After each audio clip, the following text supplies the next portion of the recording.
সবাইকে সেই খালি ব্যারেল বা ড্রামের ভেতরে বসানো হলো। সবাই ভেতরে ঢোকা মাত্রই জ্যাক দ্রুত বাইরে থেকে ঢাকনাটি শক্ত করে আটকে দিল। তার সঙ্গীরা বুঝতে পারল কিছু একটা ভুল হচ্ছে এবং তারা আতঙ্কে ঢাকনার উপর ধাক্কাধাক্কি শুরু করল। কিন্তু জ্যাকের চোখের জল গড়িয়ে পড়ছিল যখন সে ঢাকনাটি আরও শক্ত করে আটকাচ্ছিল। হঠাৎ চারপাশ থেকে প্রচণ্ড বেগে পানি আছড়ে পড়তে শুরু করল। মুহূর্তের মধ্যে ব্যারেলটি পানির ওপর ভাসতে শুরু করল, কিন্তু জ্যাক ততক্ষণে স্রোতের তোড়ে ভেসে গেছে। ঠিক তখনই কাছেই একটি বিশাল ভবন ধসে পড়ল। সেই শক্তিশালী ধাক্কায় ব্যারেলটি পানির গভীরে তলিয়ে গেল।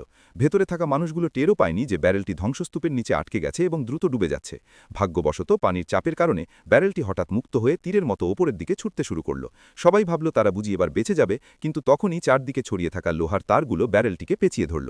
ভেতরে থাকা মানুষগুলো মরিয়া হয়ে ব্যারেলের গায়ে আঘাত করতে লাগল। এমনকি তারা ওটিকে মুক্ত করার জন্য ভেতরে লাফালাফিও শুরু করল।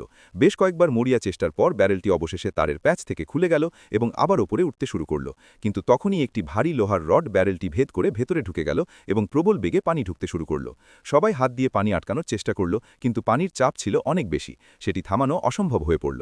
যখন সব আশা শেষ হয়ে যাচ্ছিল, ঠিক তখনই তারা বাইরে থেকে ধাক্কার শব্দ শুনতে পেল। ওটা ছিল জ্যাক। সে তখনও বেঁচে ছিল।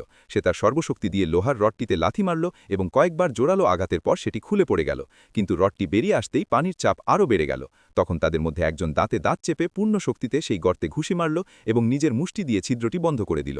পানির প্রবাহ বন্ধ হয়ে গেল। বাইরে থেকে জ্যাক তার হাত ধরে তাকে ওপরে টেনে তোলার চেষ্টা করল, কিন্তু ব্যারেলটি বিদ্যুৎ গতিতে ওপরের দিকে উঠছিল এবং জ্যাক নিচের দিকে তলিয়ে যেতে শুরু করল। হঠাৎ সেই তারগুলোর একটি জ্যাকের পায়ে আটকে গেল এবং ব্যারেলের সাথেই তাকে ওপরের দিকে টেনে নিয়ে চলল। মুহূর্তের মধ্যে ব্যারেলটি পানির উপরিভাগে পৌঁছালো, কিন্তু অ্যানা লক্ষ্য করল যে অন্য পাশ থেকে পানি চুইয়ে ভেতরে ঢুকতে শুরু করেছে।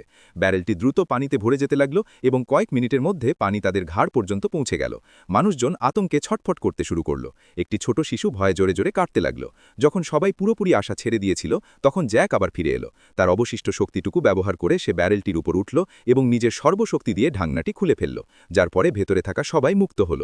দ্বিতীয় পর্বের জন্য লাইক এবং সাবস্ক্রাইব করুন এবং আমার চ্যানেলটি ভিজিট করুন।